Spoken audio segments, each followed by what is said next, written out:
Hi everyone, and welcome to another edition of Ultra Mobility Mini Review, where I give you just the essentials of an RV in a 5-minute review. I'm your host Neil Balthaser, and today we're taking a look at a brand new Class B motorhome, which is designed with taller folks in mind. It's the National Traveler Trek by Regency RV, and its claim to fame is that it's the only Ram ProMaster built with a raised roof that provides, get this, a full 7 foot 4 inches of interior headroom. Regency is a relative newcomer to the Class B and B Plus segment, having introduced their first Class B built on the Mercedes Sprinter chassis, the Exalta, in 2015. But their heritage goes back to 1995 when they were doing luxury, high-end car, van, and SUV conversions. Today, Regency RV produces just 200 unique RVs, and the National Traveler expands their product lineup by being their first Ram ProMaster offering. The National Traveler comes in 2 layouts. The Tour, which has a rear sofa/bed configuration, and the Trek, which is the one we're reviewing today. Both the National Traveler Trek and Tour models are built on the Ram ProMaster 3500 chassis. That means they're powered by the same engine that powers all ProMaster chassis, the 3.6-liter V6 Pentastar gas engine with a 6-speed transmission, and is capable of delivering up to 280 horsepower and 260 pound-feet of torque. The 3500 chassis is the longest of the ProMaster chassis, clocking in at 20 feet 11 inches, but that length is still 3 feet shorter than the longest Sprinter chassis and only 1.5 feet longer than the shortest Sprinter chassis. So it splits the difference between the two, giving you an extra 1.5 feet of interior living space while still keeping the van short enough to be used as a daily driver and to fit into normal parking spaces. This ideal length of the ProMaster 3500 chassis is being adopted by a whole bunch of RV manufacturers, including the Winnebago Travato, the Heimer Active 2.0, the Roadtrek Zion, the Pleasureway Lexor, the Fleetwood IROC, and the Midwest Automotive Designs Legend, just to name a few. But none of these competitors have what the National Traveler Trek has, and that's a 7 foot 4 inch interior standing height. Take a look at all this headroom. There's so much space above that Regency can afford to put a second bank of cabinets. Yes, that's a second bank of white cabinets on both sides and a second set in the front as well. Those extra cabinets double the interior storage capacity. What will you do with all this storage? Regency does this by fitting a fiberglass cab on top of a normal ProMaster, and that gives you over an extra foot of interior height. Pretty clever.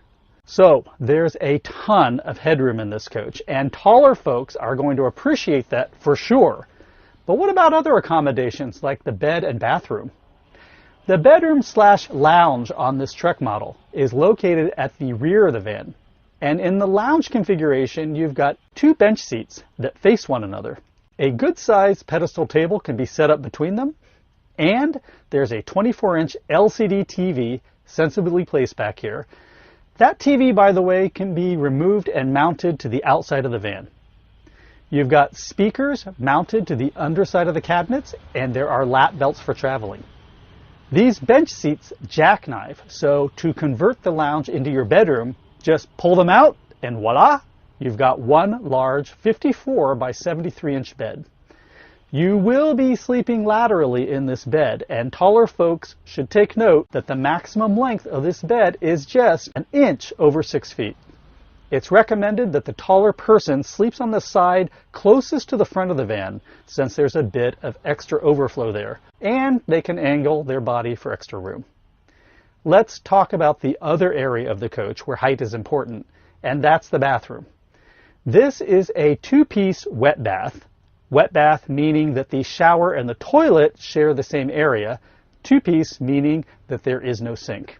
As far as standing height, if you're expecting a full 7 foot 4 inches, you're going to be disappointed. The shower stall is the same installed on the normal height National Traveler Tour, and that means the interior height in the stall is 5 feet 10 inches. Still, I do love the glass door, which by the way is only found on the Trek DL edition. You've got a front lounge as well with a 2-person jump seat. This jump seat doesn't convert to a bed. On the Trek model, you can opt for a second 32-inch LCD TV, which is mounted right above the door, which you can do because there's so much extra headroom. You can see it in this shot looking into the van. One thing to note, there is no table that can be set up in this front lounge. Let's move on to the Galley. It's an okay-sized Galley. When the counter extension is flipped up, you've got pretty good prep space. That's a nice deep sink with a residential style faucet. And look at that, a standard induction cooktop. You've got 3 drawers for storage down below, a pantry to the right with adjustable shelves, and another drawer below, and then more cabinet storage across the aisle. So all in all, plenty of kitchen storage. There's a 3.1 cubic foot refrigerator and a non-convection 0.9 cubic foot microwave. On the standard height tour model, the refrigerator is 7 cubic feet and the microwave is a convection oven.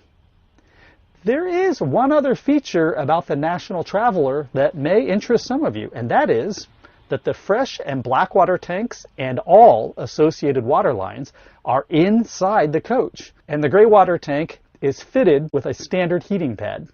That means that, like the Travato, this coach is more capable of winter usage. You'll still have to be aware of below freezing temperatures since the plumbing lines are not wrapped in heat tape and the sewer lines can also freeze up. But it's a lot more for a season than most coaches. Also, this coach can be upgraded to the very capable Xantrex lithium battery system that's capable of running the AC for 6 to 8 hours without needing to start your generator. There are some other nice features that are available on the National Traveler too, like the standard Sumo spring suspension upgrade, a standard instant hot water heater by Girard, and an optional 4-camera exterior viewing system. As for pricing, base model National Traveler Treks can be found in the low 80s, with upgraded models without the lithium upgrade averaging around $90,000. Like all Regency RVs, the National Traveler comes with a 3-year, 36,000-mile coach warranty. I think the National Traveler Trek is a very interesting Class B coach. It gives you a ton of headroom and 4-season capability and wraps it all in a sub $100,000 price. The one thing it's missing to be a tall person's dream RV is a taller bathroom. If you want me to do a full review of the National Traveler Trek, then you need to vote right now. Head on over to my community tab and cast your vote. I'll put a link to my community tab in the video description below. Okay, that wraps it up. If you enjoyed this mini review on the National Traveler, then give me a thumbs up, subscribe, and hit that little bell to be notified whenever a new video drops on my channel. And thanks for watching Ultra Mobility Mini Review, where I cover just the essentials in a 5-minute review. I'll see you next time, everyone. Take care. Bye-bye.